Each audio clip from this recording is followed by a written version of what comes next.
Well, hey everyone, and welcome to the Ridge Community Church. My name's Shelby, and I'm on staff here as our Ridge Students Director, and today I get to serve as your host for this service. I'm here to guide you through our time together in a way that'll help you to make sense of what's happening and encourage you to consider whether God might be asking you to take a new step in your faith journey today. Well, we are in the second and final week of a series called Love Where You Live. I'll explain a little bit more about that in a minute, but before I do, from all of us here at the Ridge, I hope you'll take a moment to pause with me as we reflect on why we even have the freedom to love where we live. And that is the sacrifices that so many people have made in service to our country. So this Memorial Day weekend, we're asking you to share the story of a veteran that you know. To do that, visit our Facebook or Instagram page and share that story in the comments section of our Memorial Day post. And if you don't know a vet personally, I want to invite you to read those comments and then like or share them as a way to show your appreciation for the stories of these real heroes. We know it's a small gesture, but it's something that we can all do to honor the legacy and sacrifice of these heroes, and we hope that you'll make time to do that with us this weekend. Now, like I said a moment ago, we are wrapping up our series called Love Where You Live, and this week, we're getting real practical about what that means and how we can live it out. And no matter where you're at in your faith journey, whether you would say you follow Jesus, you don't, or you're really just not sure yet, we believe that the tips shared today are easy ways to make all of our neighborhoods better places to live, work, and play. So let's watch this week's message together, and I'll be back afterwards with more for you.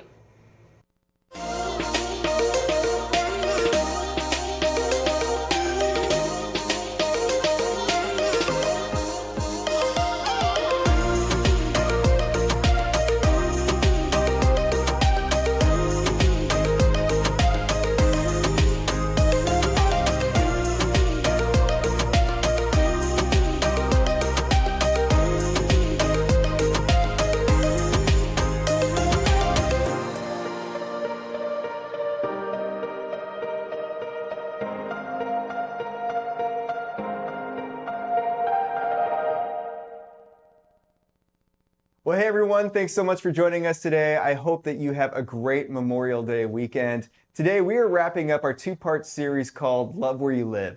And you might not know this about me, but I have not always lived in the Milwaukee area. In fact, I've only lived here the past 11 years. Most of my life, I have lived in this town of Pearl City, Illinois. I mean, check out that picture. You know, the population is 800. It is in the northwest corner of Illinois. It's definitely not a suburb of Chicago. It is more of a farming community just outside of Freeport, which if you don't know what that is, just think west of Rockford.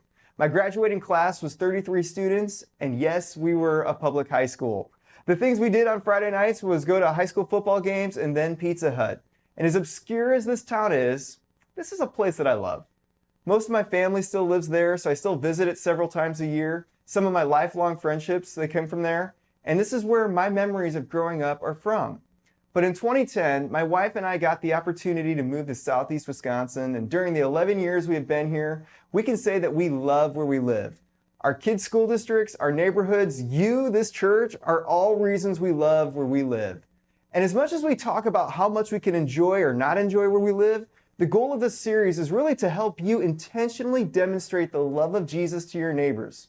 And last week, we talked about why we do this, which is every time we see a set of eyes of another person, we see a reason why. Because we have never come face to face with someone that God doesn't love. And because of that love, Jesus commanded his followers to love their neighbors and demonstrate that same love that he showed us to them. And through this command, he invites us to see where we live as more than a place where we live and sleep, but actually it's the place where God has placed us to love our neighbors. And if you missed last week, I want to encourage you to go back to our YouTube channel and to catch up and listen there. Now, before we move on, I want to remind us that the goal for loving our neighbors is not to turn them into projects and see how fast we can get them to become Christians. I mean, people were never projects to Jesus, and they should never be for us. And the reason why we do this is because they matter to God. And since they matter to God, they should matter to us. And when anything matters to us, we do what we are talking about in the series. We love where you live. And if you're here and you're not a follower of Jesus, you might be thinking, oh no, they're getting weird on us. I don't want anyone forcing their faith on me. Well, guess what? Neither do we, because that's not loving. And that's not what Jesus did. What is loving and what Jesus did was good news for others, whether they followed him or not. And that's what we want to be, loving and good news for others. And I hope that you can see how what we're talking about would be good news. I also want you to imagine what could happen in your neighborhood if the Christians where you lived actually did this. My gut tells me that it would be a much better place to live. And so today, we want to get real practical and talk about how we can love where we live. And so to do this, I want to give us all 2 things that we can do today and any day to help you love where you live, especially in the summer. Because the summer is one of the more natural times of year for us to do this. Because this is the time of year that we are outside of our homes and we're able to meet people at games and leagues and at the parks. That gives us a prime opportunity to connect with others and love where we live. And these 2 things not only take advantage of the summer, they are also based off of some examples of Jesus and how he loved where he lived. And when I say these 2 things, you might think, that's it? That's all you can come up with? But that's the point. These 2 are so practical. That means we all can do, which is why Jesus asks it of all of us here. And so here are the 2 practices. First one is eat with your neighbor. And then the second, serve them. That's it. Just start with these 2. We can show Jesus' love where we live this summer if we commit to eat and serve. And so let's break this down how. We'll start with eat. I want you to think about one of the best meals you have had. One that comes to mind for me was when I was 20 years old, and an old friend of mine who also went on a few dates with me a couple years before that, she called me and said she was visiting back in the area and was wondering if I wanted to catch up and have some lunch. And boy, did I ever. I met that friend Andrea for lunch at a small Mexican place, and we began to have a conversation that lasted for hours. And it nearly turned into dinner. And what made that lunch great was more than great tacos. It was the sharing of the meal that led to us having a great conversation. We got to know each other again, talk, and it began to build this relationship. In fact, if it wasn't for that meal, Andrea and I may have never decided to date again, and then get married, and then start a family together. Now, not every meal is going to lead to a marriage, but it is easy to realize that there is power in the experience of eating with someone. Because eating with others, it paves the way to build relationships with others by listening to them, getting to know them, and hopefully have some fun with them. We see this clearly in the life of Jesus, which back then, eating with someone was a bigger deal than it is even today. Eating with someone else said that you associate yourself with them. It was a statement of their value and their worth. Who you ate with indicated to others who you loved and considered to be a part of your social class. That's why one of the biggest statements Jesus made was who he chose to eat with. He would regularly eat with those who were considered to be the lowest of the low and the most hated people in the day. The religious leaders would watch Jesus do this, and they couldn't believe that Jesus would, quote unquote, be a friend of sinners. One of the best examples of this comes from the book of Luke, where Luke describes a time when Jesus is going through a town called Jericho. And there was a man named Zacchaeus who is known as a wealthy tax collector, which back then, a wealthy tax collector was a worse neighbor than one who played their music too loud or didn't mow their lawn. They were considered the worst of the worst in their society because they were known to overcharge their own people and just pocket the difference. So no one associated themselves with Zacchaeus. But Zacchaeus hears that Jesus is coming through town and he's interested in seeing him. And here's what happens. He wanted to see who Jesus was, he being Zacchaeus, but because he was short, he could not see over the crowd. So he ran ahead and he climbed a sycamore fig tree to see him. Since Jesus was coming that way, when Jesus reached the spot, he looked up and said to him, "Zacchaeus, come down immediately. I must stay at your house today." Now Zacchaeus is there in the tree to see Jesus because no one in the crowd would let him come up front. And Jesus looks up at him, and when the crowd would maybe expect Jesus to confront him because, he's robbed his people, Jesus does just the opposite. And he says that he's going to hang with Zacchaeus and stay at his house today. And I love Jesus' audacity. He just invites himself over. But this isn't Cousin Eddie inviting himself over. Zacchaeus realizes that this is a big deal. Jesus wants to come over and share a meal with him. Remember that sharing a meal back then meant I'm associating myself with you. And so he came down at once and he welcomed him gladly.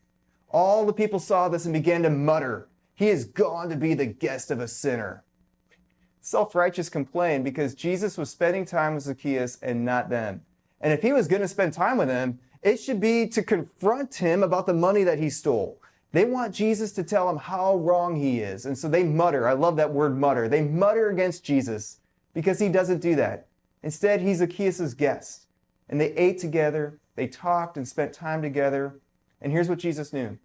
When you eat together and spend time together, it breaks down walls. It builds trust, and it builds the relationship.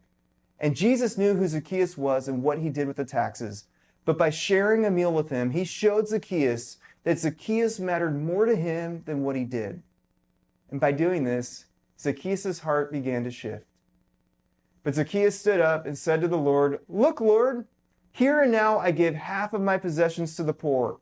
And if I have cheated anybody out of anything, I will pay back 4 times the amount." Whoa. Zacchaeus turns from cheating others to blessing them 4 times what he cheated. How does this type of life change happen? Not from judging, guilting, or convicting, but from Jesus going out of his way to build a relationship, to trust, and a personal connection with Zacchaeus. And the means for that was by sharing a meal with him.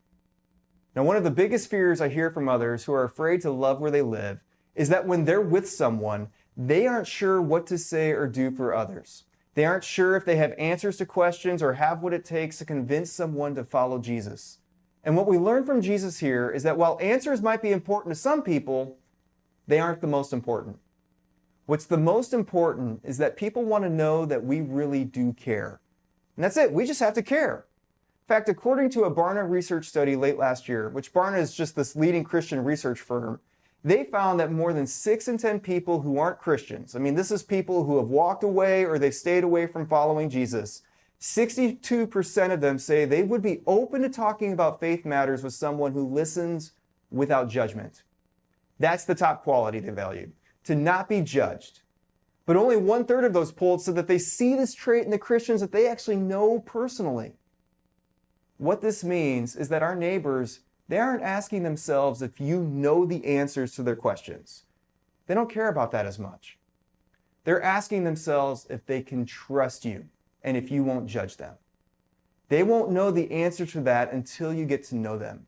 And relationships build that trust.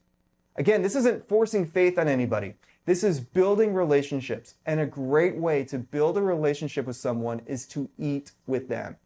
And it doesn't have to be a fancy meal or even at your home. It can be anything that can build any relationship with them. In fact, earlier this year, I was praying about how I could better get to know my neighbors. And there was one family who moved a few houses down from us. And we discovered that they had a boy who was in my son's preschool class. And so I dropped off my son at school one day, and I noticed that the dad was wearing some new running shoes. And I like to run, and I saw that as my opportunity to introduce myself real quick. I said to him, "Hey, how are those shoes working out for you?" Now, I'm going to spare you all of the running talk details because I just see my wife's eyes roll whenever I geek out too much about running. But we started talking about running. And then we shared each other's phone numbers, and we started texting each other about running. And then we said together, "Hey, let's just start running together a couple times a week." And so our eating together started as gel packs on long runs together. Like I said, it doesn't have to be fancy. But here's what happens during that time. For us, we talked about what's going on with our families, our kids' schools, our jobs, and now we even are actually talking about faith, God, and church. I mean, it's a growing friendship that we have, and it's been built on spending time together. And I really enjoy this friendship. In fact, he's not a project to me. He's a friend that matters to me. And he also matters to God. And you can do this too when you and your neighbor, you eat together, you drink together, or even throw a party together. One of the reasons why summer is so great to do this is that we have an opportunity to take advantage of the weather to intentionally eat with our neighbors. And this eating together, it will build a connection with them. One of the best examples I've seen of someone doing this is our very own Pastor Forrest. You know, if you've met Pastor Forrest, you realize he is great at doing this. In fact, a couple of years ago on Memorial Day, Forrest invited my family to join his family as they threw a big party at his house. We got there and there were about 50 people hanging out. And I watched Forrest just be this fantastic host. He was at the grill, grilling up all sorts of meat. He was introducing us to some of his friends, his family members, neighbors. I even think some of his kids' teachers were there. And throughout the afternoon, we had a blast eating together. We laughed together and we had some fun together. And there was just something powerful happening in the moment while we were there. In fact, eating together, it builds the relationships between you and the person you are sharing a meal with. Now, I know what some of you are thinking because I think this. What if I'm not a great party thrower like Forrest? That's okay. I've never been accused of being one. We can still use this summer in principle as an opportunity to love where you live. In fact, I want you to think about all of the meals that you will have this summer, and then challenge yourself to have 1 or 2 a week with someone who doesn't live in your home. Now, here are some ways. You can invite a neighbor over for a cookout, take a coworker out for lunch, or grab a coffee or do a tailgate together. In fact, you could also work with your Ridge group to throw a neighborhood party or grill out. And the webpage that we will point you to later will give you ideas on how to do this. So that's our first opportunity to love where we live this summer. Just commit to eating with others once or twice a week. See the power that happens with eating together because it will build a relationship and trust with others. And when we do that, my bet is we will discover the opportunity we have to do the second practice. And so here's the second. Serve them. When we start with eating with others and build a relationship with them, we will discover ways we can serve them that will build more trust with them. Let's go back to Jesus and Zacchaeus. After Zacchaeus made the promise to give back to others, notice what Jesus said. Jesus said to him, "Today salvation has come to this house because this man too is a son of Abraham. For the Son of Man came to seek and to save the lost." Now that phrase, son of Abraham, here's why this statement is so loving and serving. Zacchaeus was a tax collector, and the Jewish people, they viewed him as a traitor and as someone who is no longer worthy of being associated with as a Jewish person. And so with that, Zacchaeus is probably experiencing loneliness, isolation, guilt, and condemnation. He ultimately felt alone and lost. And this is how Jesus served him. He came to save those who were feeling exactly how Zacchaeus was feeling. He said, "You're not cut off. I am saving you. And you are now associated with me and God's people again. Not because of anything you did, but because of what I did for you." Zacchaeus, you're not alone. You're not isolated. You no longer need to feel guilt and condemnation because I came to seek you, find you, save you, and bring you back to me. Jesus served Zacchaeus based on what he needed. And so the question you might be asking is, how can I serve my neighbors? And we often hear the word serve and we think going somewhere to serve those in need, like get in a car to go to a feeding shelter and feed someone there, or go on a plane to go to another country on a mission trip. And those are important things to do because they build our faith and they make a difference when we do that. But we can have the same kind of impact when we serve right where we live. It might look different, but it has the same impact. So how do we best serve our neighbors? We discover how when we eat with them, we build a relationship with them, and we build trust in that relationship. And you'll hear cues in how you can serve. And you'll discover ways to make a loving difference for them.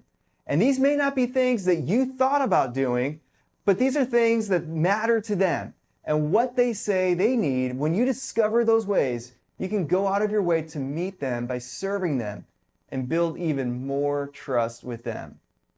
In fact, I love hearing stories from those who attend the Ridge, who have gotten to know their neighbors and discover ways that they can keep building trust by serving them. A couple of examples. One, a couple actually discovered that their neighbors, they needed someone to watch their kids before the school bus came. And while the parents, they had to work, and so this couple, they have opened up their home to be the breakfast hub for elementary-aged kids. And while they wait for the bus, they're serving by flipping kids Eggos and giving them a safe space before school. Another family who attends the Ridge, they realized that many of their neighbors didn't know each other. And so the best way to introduce them is to throw a neighborhood block party. And so they bring them together to have fun together. And they let those relationships, they formed. And they did just that, and they now do that every year. They serve their neighbors by throwing a big old block party. Another example I heard recently was that a couple at the Ridge, they discovered that their neighbors had spiritual questions. And so they serve these neighbors by inviting them to their Ridge group. And the group has welcomed this family with their questions. And they have committed to making their group a safe space for them to work through those questions. Now, when we love where we live, it has the power to transform communities. And by transforming one person at a time, this is how we bring the hope of Jesus into every home. It starts with these two simple practices: eat with our neighbors and then look for ways to serve them. So as we wrap up this series, here's what I want to invite you to do.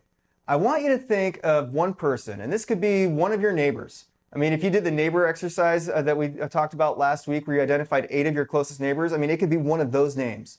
And I want you to plan a party or have them over for dinner or go out to lunch with them and just get to know them. Then, as you have conversations, look for one way you can serve them and their family. I mean, imagine the difference that could be made when you do this. That the neighbors on your street, they trust you. There's a personal relationship with you, and they feel like they matter to you and to others. And most importantly, that they matter to God because they matter to you. All because you committed to these 2 practices, eating with them and then looking for ways to serve them. And you don't have to do this alone. We want to be there to support you, help you, and pray for you as you do this. So here's what I want you to do to let us know that you're going to do this. Text the word LOVE to the number 414-509-0339.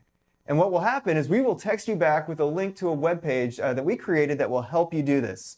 And at the top of the page, there's actually a commitment card that you can actually fill out online. And when you do this, you can commit to loving where you live by investing in your one name you chose. And if you do that, we'll send you some more resources and tools to keep helping you do this. So would you just pull out your phone, text that word LOVE, and commit to doing this right now, and let's do this together. My prayer for us is this, is that our neighborhoods would experience the life-changing love of Jesus because of the commitment of you and me to say we're going to follow Jesus' lead and love where we live. And let's just start with eating and serving. Let's pray together. God, you love us that much, and you love every single person that much, that you gave us your son Jesus to demonstrate a way to love and live. And so God, right now, we just want to follow your lead, and we commit to following your lead. And so God, would you just give us that one name right now?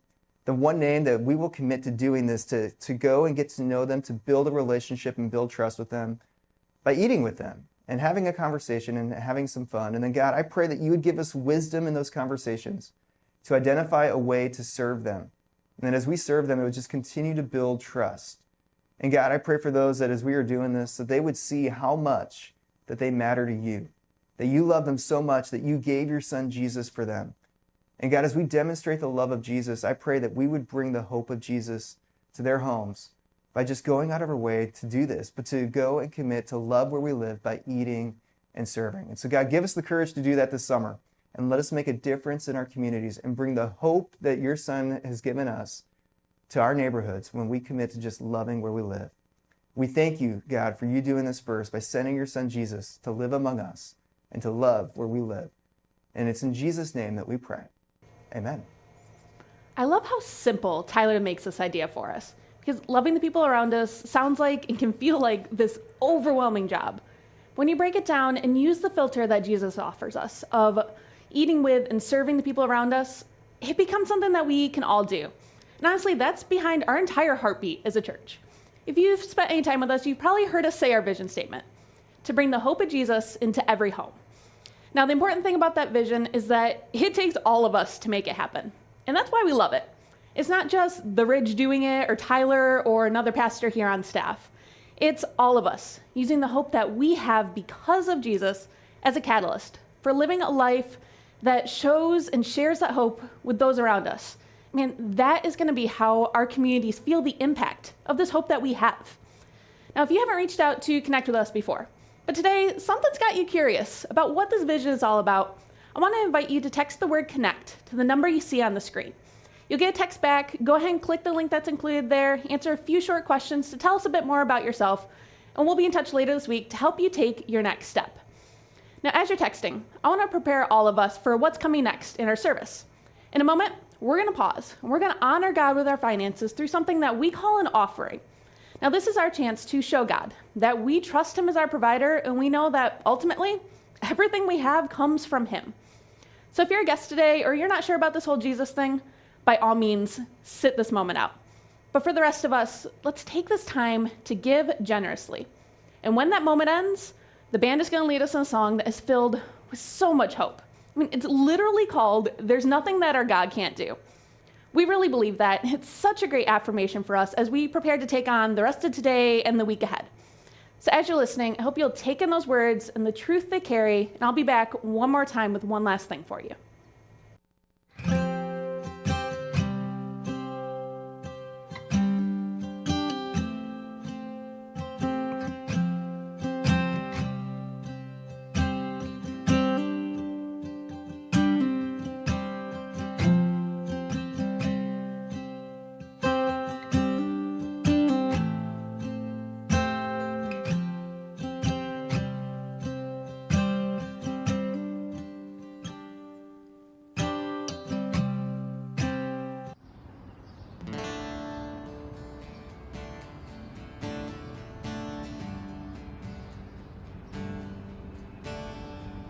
Just one word, you calm the storm that surrounds me. Just one word, the darkness has to retreat. Just one touch, I feel the presence of heaven. Just one touch, my eyes are open to see. My heart can't help but believe. There's nothing that our God can't do. There's not a mountain that He can move. Oh, praise the name that makes a way. There's nothing that our God can't do. Just one word, you heal what's broken inside me. Just one word, and you revive every dream. Just one touch, I feel the power of heaven. Just one touch, my eyes were open to see. My heart can't help but believe. There's nothing that our God can't do. There's not a mountain that He can move. Oh, praise the name that makes a way. There's nothing that our God can't do. Oh, there's nothing that our God can't do. There's not a prison wall He can't break through. Oh, praise the name that makes a way. There's nothing that our God can't do. I will believe for greater things. There's no power like the power of Jesus. Let faith arise, let all agree. There's no power like the power of Jesus. I will believe for greater things. There's no power like the power of Jesus. Let faith arise, let all agree. There's no power like the power of Jesus. I will believe for greater things. There's no power like the power of Jesus. Let faith arise, let all agree. There's no power like this power. There's nothing that our God can't do. There's not a mountain that He can move. Oh, praise the name that makes a way. There's nothing that our God can't do. There's nothing that our God can't do. There's not a prison wall He can't break through. Oh, praise the name that makes a way. There's nothing that our God can't do.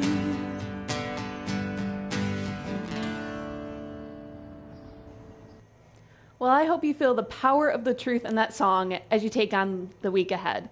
Thanks for being with us today. It's been fun to get to be your host, and I have one more exciting thing to share with you. Next week, we're hosting a special guest speaker. Ken Locke is the chaplain of the Milwaukee Bucks, and he leads an amazing church here in Milwaukee. He's become a great friend of the Ridge, and I'm pumped that you get to hear from him next week. So you don't want to miss it, and be sure to invite someone to watch with you. Now, as we wrap up today, let me remind you to eat with and serve your neighbors this week. And most importantly, may you go and bring the hope of Jesus with you into every home. We'll see you next week.